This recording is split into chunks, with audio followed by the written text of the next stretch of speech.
Hi everyone, టమాటా నిల్వ పచ్చడి అని చెప్పాను కదా ఫ్రెండ్స్.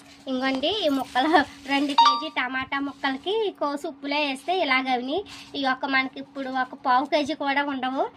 ఇలాగా ఎండిపోయి నేనైతే 3 డేస్ అయితే ఎండబెట్టుకున్నాను.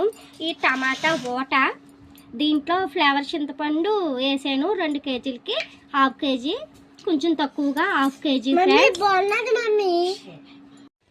హాయ్ ఎవ్రీవన్, ఇప్పుడు చూసారండి ఈ టమాటా నిల్వ పచ్చడిలో స్టెప్ 4 అలాగా వెండిన టమాటా ముక్కలు ఊట చింతపండులో కలిపేసి ఓవర్ నైట్ నానబెట్టేసుకోవాలి. ఆ నానిన తర్వాత నెక్స్ట్ డే మార్నింగ్ మా మమ్మీ అయితే రోట్లో రుబ్బుకోవాలండి. మిక్సీ గ్రైండర్లో యూజ్ చేయకూడదు, రోట్లో రుబ్బుకుంటే టేస్ట్ నెక్స్ట్ లెవెల్ ఉంటుంది. ఇంకోండి ఇలా అయితే రుబ్బుకోవాలి. అసలు మనం వాటర్ అన్నది వేయకూడదు. మా రోల్ అయితే సౌండ్ వచ్చేస్తుంది. ఇవన్నీ చూసారా? మీరు ఈలోగా ఏం చేస్తారు? మన వెంకటదుర్గ యూట్యూబ్ ఛానల్ని లైక్, షేర్, సబ్స్క్రైబ్ చేసుకోండి.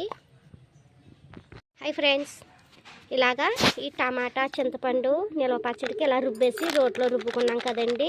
ఇప్పుడు అందులోనే కారం వేసుకోవాలి. రుబ్బు వేసుకున్న దాంట్లో కారం వేసుకోవాలి. స్టెప్ 5 మాట ఇది. కారం అనేది కేర్ఫుల్గా కలుపుకోవాలి, లేకపోతే కంట్లో ముక్కుల్లోకి వెళ్ళిపోయే ప్రమాదం ఉంది. జాగ్రత్త. ఇవ్వండి ఆశీర్వాద్ మంచి దమ్మున్న కారం చూసారా? ఇవ్వండి కారం వేసుకుని ఇలా కలుపుకోవాలి. ఇవ్వండి ఇలా కలుపుకోవాలి. మనకి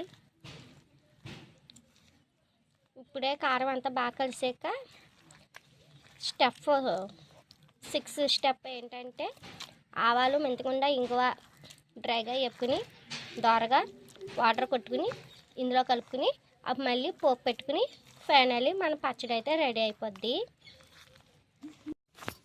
ఇంకండి స్టెప్ 6 ఏంటనుకుంటున్నా, టమాటా నిల్వ పచ్చడికి ఇలాగ పులిహోరకి పోపు వేసుకుంటాం కదా, సేమ్ పులిహోరలో అయితే వెల్లుల్లిపాయ, ఈ పచ్చడిలో వెల్లుల్లిపాయ వేస్తాము, అదే డిఫరెంట్. ఇంకండి ఇలాగా, కానీ మామూలు నూనె వాడకూడదండి. పల్లి ఆయిల్ అయినా వేరుశనగ ఆయిల్ అయినా వేసుకోవాలి, గానుగ నూనె అయినా. ఈ పోపు అన్నది క్రంచిగా బాగా వేగాలి. ఇవ్వండి 7th స్టెప్ ఏంటంటే ఇలా కాగిన నూనె, పోపు నూనె ఇందులో వేసుకుని కలిపేసుకోవాలి. కలిపేసుకుని ఉప్పు కారం అన్నీ సరిపోయో లేదు ఇప్పుడే చెక్ చేసుకోవాలి మనం. అంతే అండి, టమాటా నిల్వ పచ్చడి రెడీ అయిపోయింది. నోరు ఊరిపోతుంది కదా చూస్తుంటే. కలర్ టెంప్టింగ్గా ఏం లేదండి, చాలా ఈజీ. మీరు కూడా ఈ వీడియో చూసి తేలిగ్గా చేసేసుకోవచ్చు. లైక్, షేర్, సబ్స్క్రైబ్ మాత్రం మర్చిపోకండి. Tata bye, see you, keep smiling.